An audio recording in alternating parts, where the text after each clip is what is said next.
दोस्तों bank Nifty की एक और वीडियो में आपका स्वागत है। तो हम बात करेंगे कल कैसी बैंक निफ्टी में मूवमेंट हो सकती है और आज कौन कौन से ट्रेड पॉसिबल थे। तो सबसे पहले देख लेते हैं आज आज जैसे कि मैंने आपको बता रखा है। सबसे पहले तो आप एक जो चार्ट मैंने बना रखा है उसको आप ध्यान से देख लें। मैंने एक मंथली चार्ट पे वाइट कलर की ट्रेंड लाइन बना रखी है।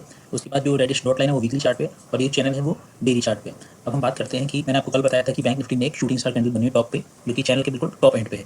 अब ओपनिंग सबसे इंपॉर्टेंट थी। मैंने आपको बताया था कि अगर bank Nifty cap down opening मिलता है और उस पॉइंट पे ओपनिंग मिलता है तो ये ऊपर की तरफ से मूवमेंट हो सकती है। तो देखते हैं क्या हुआ आज। सबसे पहले हमने इसको शुरू में हमें 1 मिनट का चार्ट देखना चाहिए। जब मार्केट खुलता है तो 1 मिनट का चार्ट सबसे ज़्यादा हमारे लिए हेल्पफुल होता है। तो मैंने आपको ये बोला था ये लेवल बाइंग का है 48,990 49,000 का जो लेवल है वो बाइंग का लेवल मैं आपको कल बताया था। तो आज हम बात करते हैं कि हुआ क्या आज मार्केट में, किस तरीके से हुआ। तो मार्केट सबसे पहले अब 1 मिनट की कैंडल सबसे पहले हम देखेंगे, उससे हमें ट्रेड समझ में आएगी क्या कैसे क्या हुआ आज।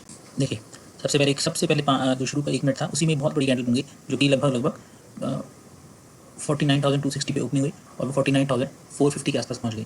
तो इतनी बड़ी कैंडल में ट्रेड लेना थोड़ा सा मुश्किल हो जाता है, लेकिन फिर भी उसमें कुछ ट्रेड पॉसिबल थे, आपको बताते हैं। सबसे पहले हम करके ट्रेड की बात कर लेते हैं। हम खोल लेते हैं 15 मिनट का चार्ट और बात करते हैं।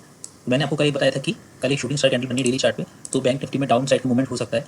तो बैंक निफ्टी की जो ओपनिंग हुई थी, वो जो ओपनिंग थी आज की वो थी 49,260 के आसपास।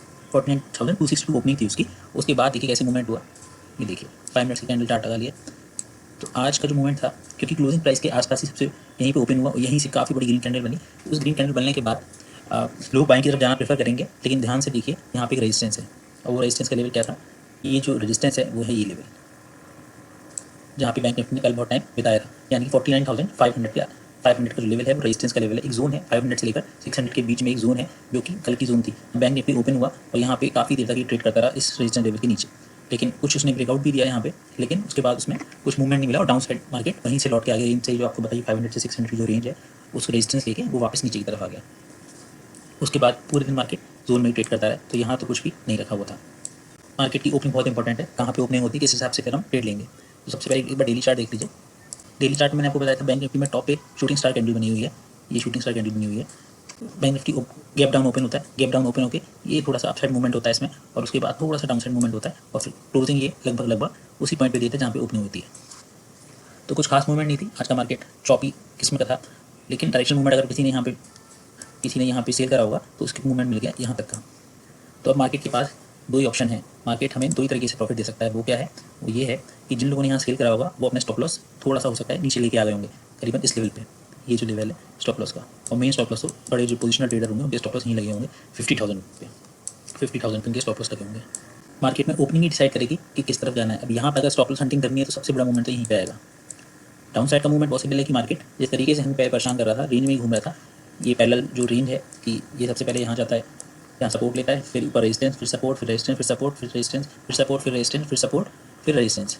तो अगर ये रेजिस्टेंस ले रहा है तो यहाँ से सेल साइड का मूवमेंट पॉसिबल है और ये इसको लाएगा लगभग 47,250 के लेवल पे। जो उसका सेल साइड का मूवमेंट है 47,250 अगर यहाँ से गिरता है तो। लेकिन अगर कहीं यहाँ पे ये रुक जाता है और 2-3 दिन के लिए यहीं पे ट्रेड करता है और फिर यहाँ से एक पुल बैक, क्योंकि पुल बैक हो सकता है ले रहा हो, जैसे ही यहाँ पे स्टॉप लॉस कटेंगे तब फिर एक बैंक निफ्टी में बड़ा मूवमेंट मिलेगा आपको। तो वो मूवमेंट इस पैरेलल लाइन का जो विड्थ है उसके मूवमेंट के बराबर होगा।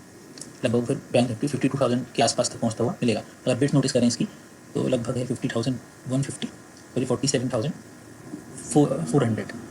तो 50,000 लगभग 2,500-3,000 की मूवमेंट है इस पहले चैनल में। तो इस पहले चैनल से अगर ये निकलता है तो 2,500-3,000 की मूवमेंट या तो ये अपसाइड देगा। डाउन साइड में मूवमेंट इतनी ही है, क्योंकि ये मूवमेंट अभी अगर रेंज में रहता है तो ये नीचे जाएगा। तो ओपनिंग देख लेते हैं, बैंक निफ्टी ओपनिंग किस हिसाब से होती है उस हिसाब से आगे ट्रेड डिसाइड करेंगे।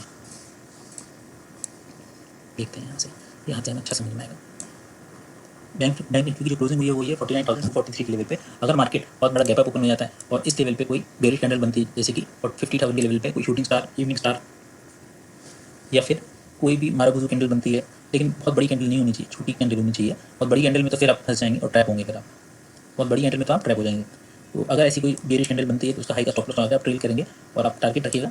ये जो लास्ट स्विंग बचा है लगभग 49,500 आपका पहला टारगेट होगा। दूसरा टारगेट होगा 49,250 का। अगर बहुत बड़ा गैप अप होता है, अगर मान लीजिए इसी बीच पॉइंट पे कहीं ओपन हो जाता है तो ये कंफ्यूजिंग जोन होगी दोस्तों। यहाँ पे ट्रेड लेना खतरों से खेलना है, तो या तो इसको इधर पहुँचने दीजिए या बैंक निफ्टी को इधर पहुँचने दीजिए। जब इन दोनों रेंज में से कहीं पहुँच जाएगा तो हम ट्रेड लेंगे उसके एक दिन बाद। जब ये पहुंच जाएगा उसका वेट करेंगे उस दिन तक का, उसके बाद हम ट्रेड लेंगे यहाँ से, क्योंकि यहाँ तक भी जा सकता है। और इसमें क्योंकि अभी ये नीचे नहीं गिरा है, यानी कि इसमें सेलर्स अभी पूरी तरह एक्टिव नहीं है, बायर्स की गिरफ्त में है मार्केट, तो ये हो सकता है यहाँ से नीचे आए और यू टर्न लेके फिर ऊपर निकले। तो यहाँ पे आप एक बाइंग का ट्रेड ले सकते हैं अगर ये यू टर्न लेता है यहाँ से।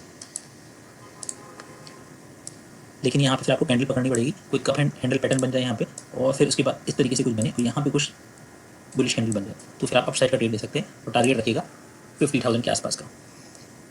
अब मान लीजिए अगर फ्लैट ओपनिंग हो जाती है तो आप क्या करेंगे? फ्लैट ओपनिंग में दोस्तों, फ्लैट ओपनिंग में बहुत कंफ्यूजिंग जोन में है मार्केट अभी। फ्लैट ओपनिंग पे आपको वेट एंड वॉच ही करना पड़ेगा, यहाँ पे कोई डिसाइड नहीं कर सकते हैं। हाँ, इस फ्लैट ओपनिंग को वेट करिए, जो ये रेंज में फंसा हुआ है मार्केट, इस रेंज में ट्रेड नहीं लें तो ही बेटर है। ये रेंज है, इसमें आपको ट्रेड नहीं लेना है। ये जो भी रेंज बनेगी उसको ध्यान रखना है, उस रेंज में ट्रेड नहीं लेना है। ये रेंज है, आपको बता देता हूँ, ये जो रेंज बनी हुई है 49,400 और नीचे की रेंज है 49,100। तो इस बीच में अगर आपको ट्रेड मिले तो इसमें आप ट्रेड ना लें, तो यहाँ पे आपके पास नहीं फुल चांसेस है। लेकिन अगर आपको 5 मिनट्स की कैंडल पे कोई बुलिश कैंडल मिल जाती है 49,100 के लेवल के आसपास, कोई हैमर मिलती है और उसकी लेंथ हैमर का जो विक है, अगर हैमर की विक बहुत आपको लंबी मिलती है तो आप उसका स्टॉप लॉस लगा के यहाँ पे ट्रेड कर सकते हैं, और जो टारगेट रहेगा वो रहेगा आपको 49,900।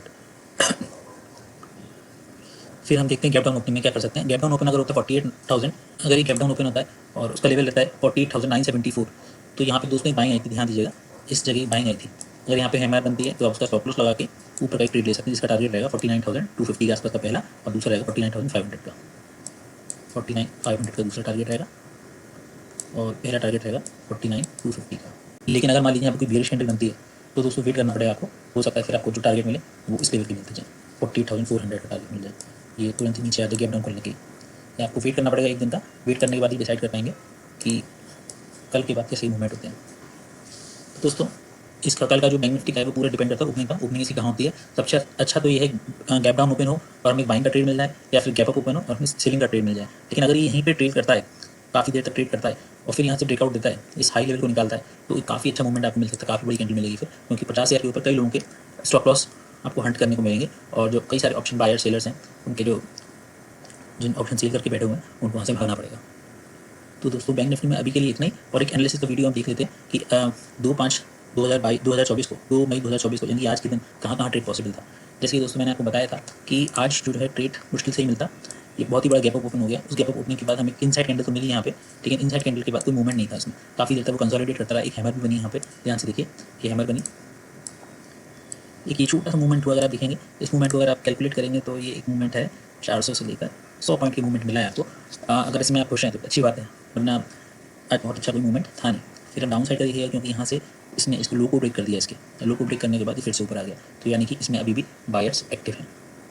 तो आज के बैंक निफ्टी एनालिसिस कुछ खास नहीं है, तो बात करेंगे हम इसके बारे में कल। अब एक निफ्टी का वीडियो और देख लेते हैं।